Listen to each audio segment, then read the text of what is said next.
Merci papa, merci pour ton amour, merci pour ta grâce Seigneur. Nous te bénissons et nous te sommes infiniment reconnaissants Seigneur, toi qui es notre Père, notre Roi, notre Papa. Merci Seigneur, merci pour ton amour, merci pour ta fidélité, notre Père, notre Roi. Merci encore pour ta parole,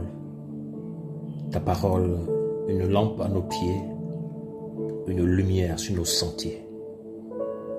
Que la lumière du Mashiach comble les vies. Nous te sommes infiniment reconnaissants, Papa. Merci pour ta fidélité. Que ton peuple soit fortifié. Que tes enfants soient fortifiés, Papa. Parce que tu es fidèle. Aide-nous à aller de l'avant. Nous refusons tout ce qui n'est pas de toi. Et conduis-nous vers ceux qui te craignent. Conduis-nous vers ceux et celles qui te craignent. Seigneur, nous refusons de nous asseoir avec les méchants. Et nous voulons s'asseoir avec ceux qui te craignent. Nous refusons de s'asseoir dans l'assemblée des méchants. Nous voulons nous asseoir avec ceux et celles qui te craignent. Qui ont soif de toi. La soif. Parce que tu es fidèle. Parce que tu es fidèle. Nous te bénissons, Papa. Nous te bénissons. Merci. Shalom à tous, frères et sœurs. Shalom, shalom. Shalom, shalom. Que le Seigneur nous garde encore. Nous allons encore continuer dans ces temps de partage pour l'édification de nos vies, l'édification de notre foi. Parce que seule la parole du Seigneur nous bâtit. Et les véritables fils et filles du Seigneur se rassemblent autour de la parole. Pas autour d'un nom, pas autour d'un nom, bien sûr, nous nous rassemblons autour du nom du Seigneur Yahushua, mais pas autour d'un nom, d'un humain, pas autour d'un ministère, pas autour d'une congrégation, pas autour d'une vision, mais autour de la parole. Et nous voulons que de plus en plus cette parole soit élevée. C'est l'héritage que nous avons reçu de nos pères, que seul un nom doit être élevé. Yahushua Mashiach. La Bible dit qu'il n'y a aucun autre nom par lequel nous devons être sauvés. Si ce n'est que le nom de Yahushua. C'est le nom qui délivre, c'est le nom qui restaure, c'est le nom qui guérit, c'est le nom qui affranchit. C'est le nom au-dessus de tous les noms. Yahushua Mashiach, notre Seigneur et notre Maître. Nous allons partager ce soir sur quelque chose que le Seigneur m'a enseigné, m'a encouragé. J'aimerais partager ça avec vous, frères et sœurs. Voilà, selon que l'Esprit nous conduira ce soir. Nous allons prendre nos Bibles dans le livre de Bereshit. Voilà, chapitre 26. C'est l'histoire d'Isaac. Nous savons tous la promesse que Yahweh a faite à Abraham. Abraham, le père de la foi, qui est passé par des temps difficiles, des temps obscurs, mais Yahweh accomplit sa promesse dans la vie d'Abraham. Un homme de foi, un père, un modèle, parce que dans le livre des prophètes, le Seigneur nous demande au peuple juif qui s'était complètement détourné de regarder Abraham, parce que Abraham c'était un modèle, c'est un modèle, voilà, c'est un modèle qui doit nous inspirer dans la marche.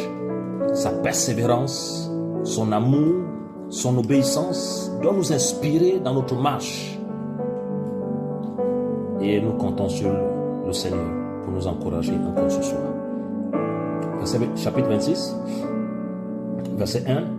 Il y eut une famine sur la terre, outre la première famine qui eut lieu le temps d'Abraham et d'Isaac. Elle avait Abimelech, roi des Philistins, à à Guérar, Yahweh lui apparut et lui dit, ne descends pas en Égypte, demeure sur la terre que je te dirai. Demeure sur cette terre-ci, je serai avec toi et je te bénirai, car je te donnerai toute cette terre à toi et ta postérité. Et j'accomplirai le serment que j'ai juré à ton père Abraham. Je multiplierai ta postérité comme les étoiles des cieux. Je te donnerai toute cette terre à ta postérité et toutes les nations de la terre seront bénies en ta postérité. Verset 5. Parce que Abraham a obéi à ma voix et qu'il a gardé mes injonctions, mes commandements, mes statuts et ma Torah. Donc ici nous voyons que au temps de la famine, voilà, comme au temps d'Abraham, il y avait eu une famine. Au temps de Isaac aussi, son fils, il y a eu une famine. Et Isaac voulait aller en Égypte. Et le Seigneur l'a interpellé. Le Seigneur l'a interpellé en disant que non, reste ici et je serai avec toi. Le Seigneur a donné une parole à Isaac où il confirmait que quel que soit l'endroit, quel que soit cet endroit, il devait être avec lui. Donc il accorde, il donne l'assurance à Isaac qu'il sera avec lui. Il sera avec lui. Et il dit à son serviteur, je vais te bénir. Je vais te bénir ainsi que ta postérité. Et j'accomplirai le serment que j'ai juré à ton père Abraham. Et il dit aussi, je vais multiplier ta postérité. Une promesse que Yahweh a faite à Abraham. Et Isaac était l'héritier. Abraham a eu plusieurs fils, mais l'héritier, le choix du Seigneur, c'était Isaac. C'était lui le choix du Seigneur. Et nous allons continuer notre lecture à partir du verset 12. Verset 12, la Bible nous dit que Isaac s'aima dans cette terre-là et recueillit cette année le centuple que Yahweh, car Yahweh le bénit. Vous avez vu que le Seigneur lui a dit de ne pas aller en Égypte, mais de rester dans ce pays, à Guérar. Et la Bible déclare qu'il a semé et il a récolté. Il a recueilli au centuple, il a récolté au centuple. Donc 100 fois plus. Parce que le Seigneur est avec lui. Parce que le Seigneur est avec lui. Isaac avait cette certitude que Yahweh est avec lui. Et tout ce qu'il devait faire devait réussir. La réussite ne provenait pas de Isaac, mais de Yahweh. Yahweh. Parce que Yahweh était avec lui. Parce que Yahweh le soutenait et Yahweh le connaissait. Et c'était ça sa force, frères et sœurs. C'était ça sa force. Parce que Yahweh le connaissait. Et au verset 13, il dit, cet homme devint grand et alla toujours en augmentant jusqu'à ce qu'il devint extrêmement grand. Le Seigneur a fait une promesse à Abraham qu'il va bénir sa postérité. Et Isaac, c'est la postérité par excellence. Celui qui a reçu l'héritage, celui qui a reçu la continuité du travail d'Abraham. Et pourtant, il avait beaucoup d'enfants. Mais Isaac, c'était le choix du Seigneur. L'enfant légitime, la promesse de Yahweh, Isaac. Et la Bible nous dit que non, que cet homme devint grand. Et elle a toujours en augmentant jusqu'à ce qu'il devienne extrêmement grand. Au verset 14, il allait les troupeaux, il avait des troupeaux et petits bétail, et des troupeaux de gros bétail, et un grand nombre de serviteurs. Les Philistins furent jaloux de lui. Vous avez vu que, à cause de la réussite d'Isaac, à cause du succès qu'il avait dans tout ce qu'il entreprenait, pas parce que Isaac était meilleur, pas parce qu'il était plus beau que les autres, pas parce qu'il était plus grand, mais son succès dépendait de Yahweh. Parce que Yahweh était avec lui. Et la Bible nous dit qu'il ouvre une porte que personne ne fermera. Parce que Yahweh est avec lui. Ce n'est pas parce qu'un homme était avec lui. Ce n'est pas parce qu'une assemblée était avec lui. Ce n'est pas parce que quelqu'un était avec lui. C'est parce que Yahweh est avec lui. Donc, il était obligé de réussir dans tout ce qu'il devait entreprendre. Parce que le maître était là. La Bible nous dit dans le psaume 75 que l'élévation ne vient ni de l'Orient ni de l'Occident, c'est Yahweh qui élève. Paul en parle, il dit j'ai planté, Apollos a arrosé, mais c'est Yahweh qui fait croître.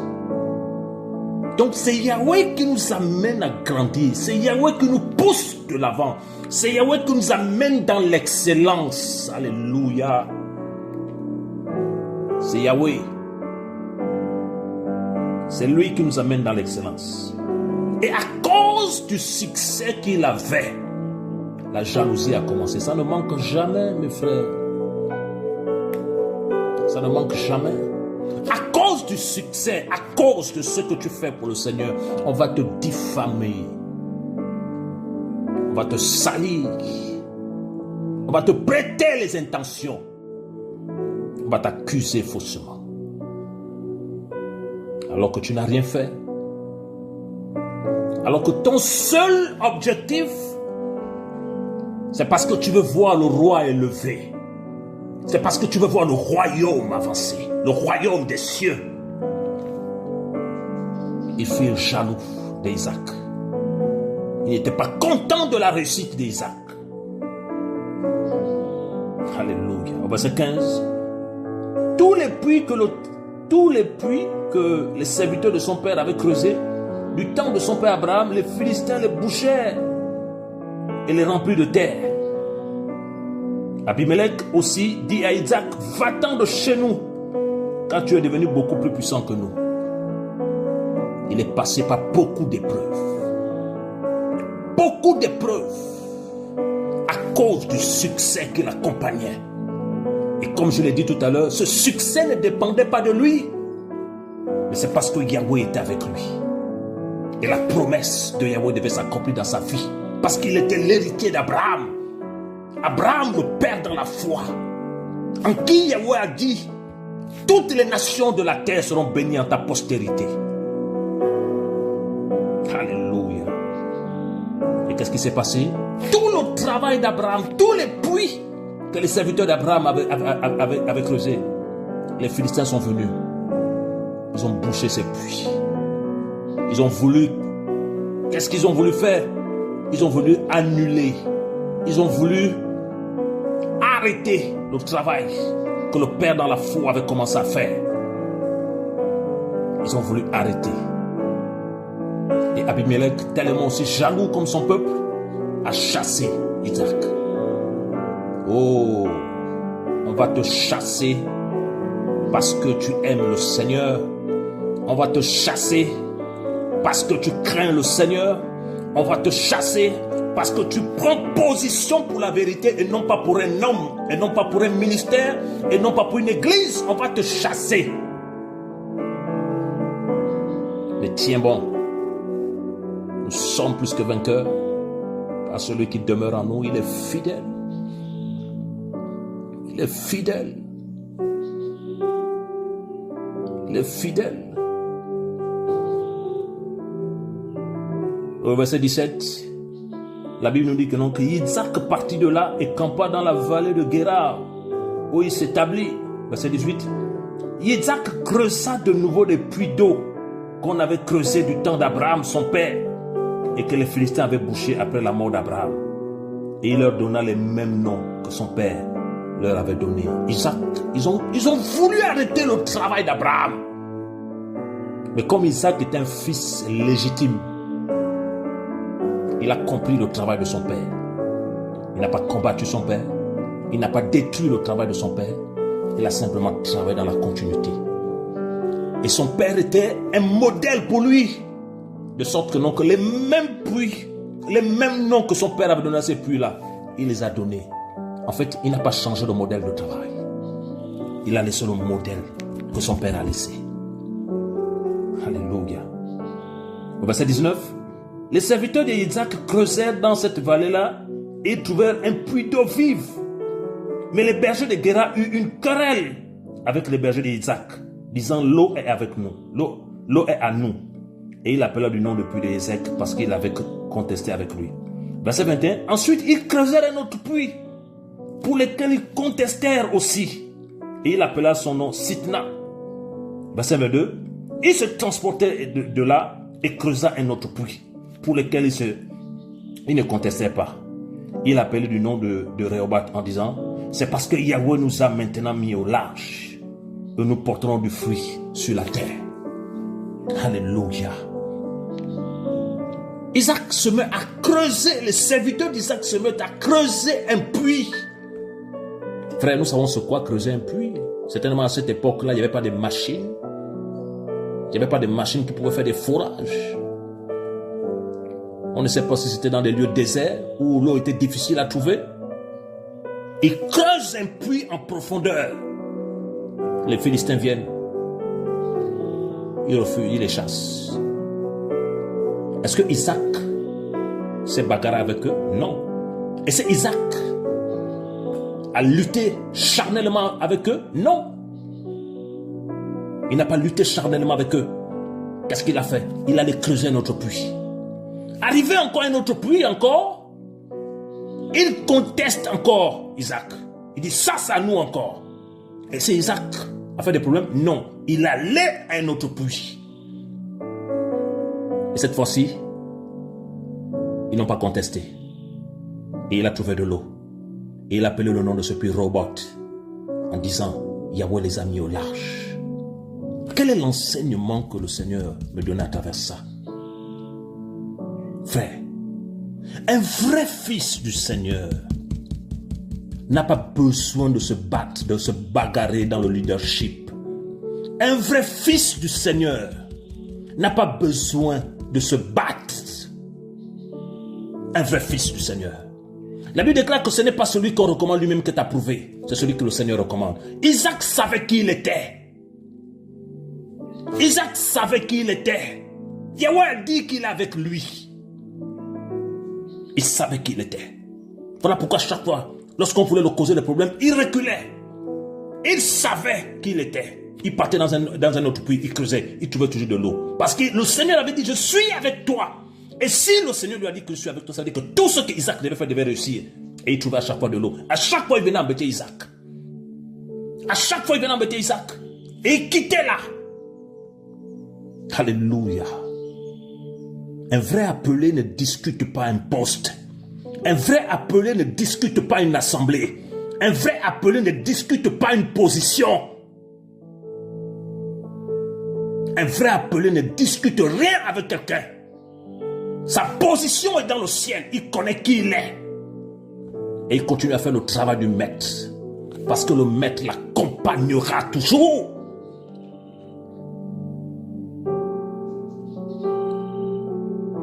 Le maître l'accompagnera toujours.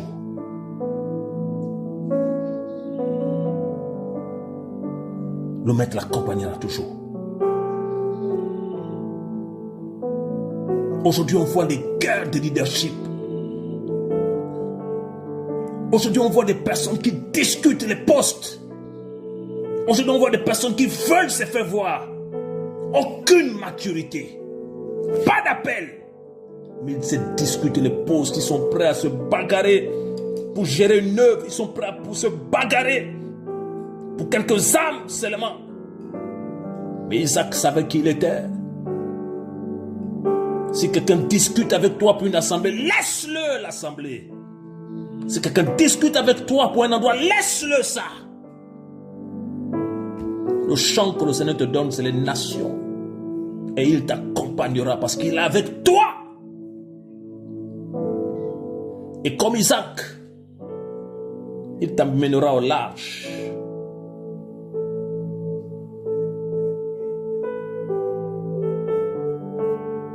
Il t'amènera au large. Et j'ai compris une chose, c'est que pour aller au large, pour que Isaac puisse aller au large, il a fallu l'épreuve. On l'a chassé. On l'a refusé d'être avec lui. Mais derrière ça, le Seigneur devait l'amener au large. On l'a contesté. On l'a contredit. Mais derrière ça, il y avait la victoire. Il devait aller au large. Isaac a baissé les bras. Jamais.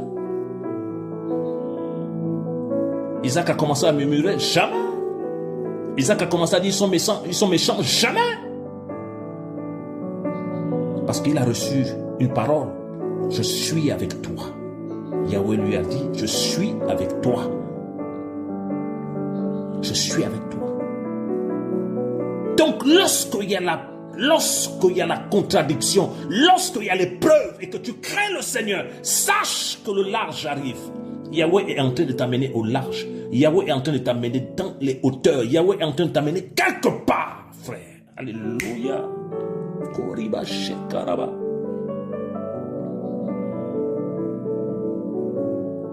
Donc ne cherche plus à discuter quelque chose avec un homme. Ne cherche plus à te battre avec un homme. Va de l'avant. Va de l'avant. Et à chaque fois que tu cherches à ce que les hommes te justifient, tu perds ton temps. À chaque fois que tu cherches à ce que tu sois reconnu, tu perds ton temps. Marche, va de l'avant, le maître t'accompagnera. Il est fidèle. Il est fidèle. Paul l'avait compris. Si je plaisais encore aux hommes, je ne serais pas serviteur du Mashiach. Et quel est l'enseignement qu'on peut comprendre à travers ce verset? Un vrai serviteur du Seigneur déplaît aux hommes. Parce qu'ils ne marchent pas selon leurs pensées. Ils ne marchent pas selon ce qu'eux veulent. Il fait la volonté du Père.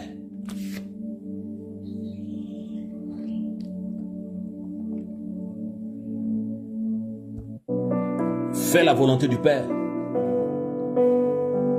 Il fait la volonté du Père. Paul, si je plaisais encore aux hommes, je ne serais pas un serviteur du Mashiach. Bien sûr, si les hommes t'accusent et que tu as fait des erreurs, il faut se repentir. Mais Paul ne parle pas de ça. Paul parle de ceux qui obéissent au Seigneur, ceux qui ont un témoignage pur et vrai devant le Maître.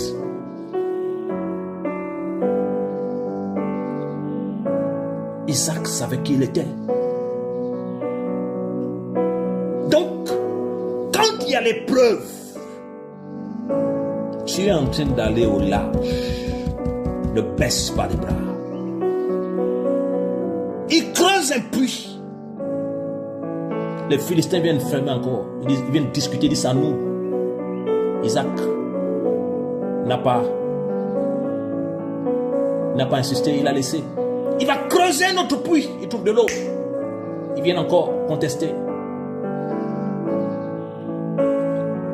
Il a laissé toujours. La Bible nous dit que les armes avec lesquelles nous combattons ne sont pas charnelles. La lutte n'est pas charnelle. La lutte est spirituelle. Nous devons combattre avec les armes spirituelles. La persévérance, la foi, l'amour de la vérité, la passion du Maître. Alléluia. Nous devons persévérer avec ça, frère. Nous devons persévérer avec ça, Église du Seigneur. Nous devons persévérer avec ça. Il ne s'est pas découragé. Il a allé. Il a creusé notre puits. Et il a trouvé de l'eau. Ils étaient fatigués de le combattre. Après, il a donné le nom de ce puits Robot. Car Yahweh nous a mis au large.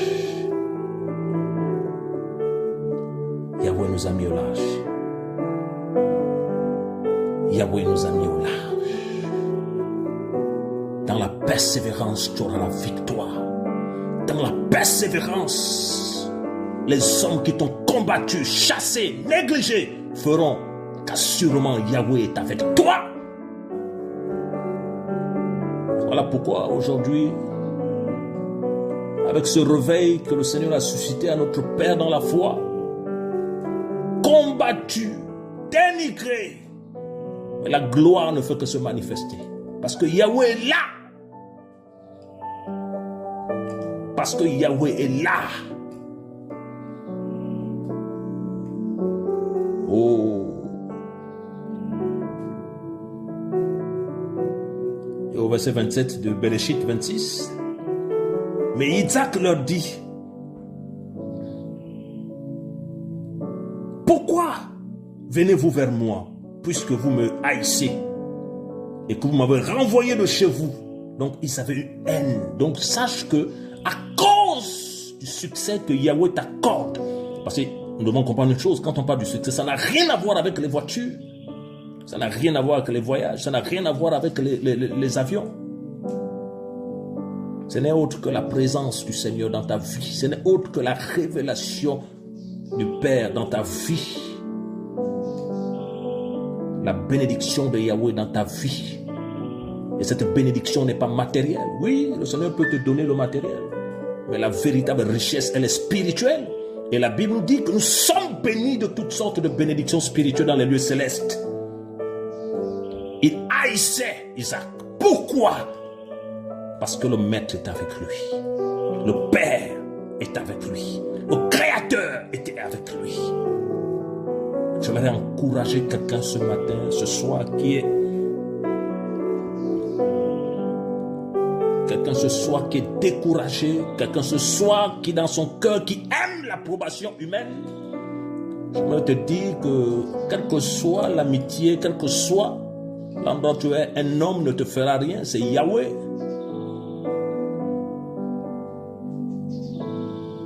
Au verset 28, il dit, nous avons vu que Yahweh est avec toi.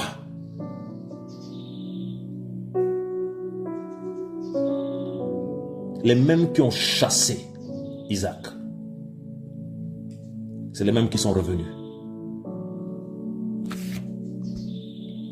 C'est les mêmes qui sont revenus. Malgré tout ce qu'ils ont fait, ils n'ont pas pu réussir. Parce que Isaac obéissait au maître. Et en conclusion, qu'est-ce qu'ils ont dit? Nous savons. Oh, alléluia. Nous avons vu que Yahweh est avec toi. Pourquoi? Parce que Isaac ne se défendait pas de manière charnelle. Parce que Isaac ne discutait rien avec personne. Il savait qui il était. Il savait que Yahweh lui avait parlé. La Bible dit que cela ne dépend ni de celui qui veut, ni de celui qui court. Mais c'est Yahweh qui fait miséricorde. Le succès, la réussite vient de Yahweh. Au temps du peuple d'Israël, ils ont murmuré contre Aaron. Et on a mis 12 bâtons. Et le bâton d'Aaron a fleuri. Parce que Yahweh est avec lui. Voilà pourquoi ne discute jamais un poste avec quelqu'un. Ne discute jamais une direction avec quelqu'un. C'est le Seigneur qui t'appelle. Il va tester que celui qui t'appelle a fait son travail. Et pour savoir que celui qui t'appelle a fait ce travail, ne discute avec personne. Va sur le terrain. Et Yahweh va te justifier. Il va te justifier. Que le nom de notre Seigneur, Yahushua Mashiach, soit béni. Et que tous ceux et celles qui sont découragés, tous ceux et celles qui sont fatigués, à cause des combats, il faut tenir. Nous sommes dans la victoire. Et nous ne sommes pas de ceux qui se retirent pour se perdre, mais de ceux qui ont la foi pour sauver leur âme. De ceux qui ont la foi pour sauver leur âme. Isaac savait qui il était. Il savait qui il était. Il savait qui il était. Qu'est-ce que Yahweh t'a dit? Qu'est-ce que Yahweh t'a demandé de faire? Qu'est-ce que Yahweh t'a recommandé de faire? Fais-le. Mais sache qu'il y aura de l'opposition. Sache qu'on va te diffamer. Sache qu'on va te persécuter. Mais si Yahweh est avec toi, comme il a été avec Apollos, comme il a été avec Yohanan, comme il a été avec Pétros, nous serions dans la victoire. Dans la victoire. Que le nom de notre Seigneur Yahushua soit béni.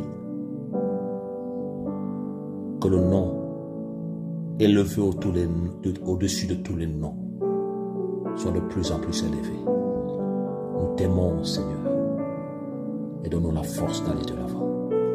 Au nom de Yeshua, notre Seigneur, notre Maître. Amen.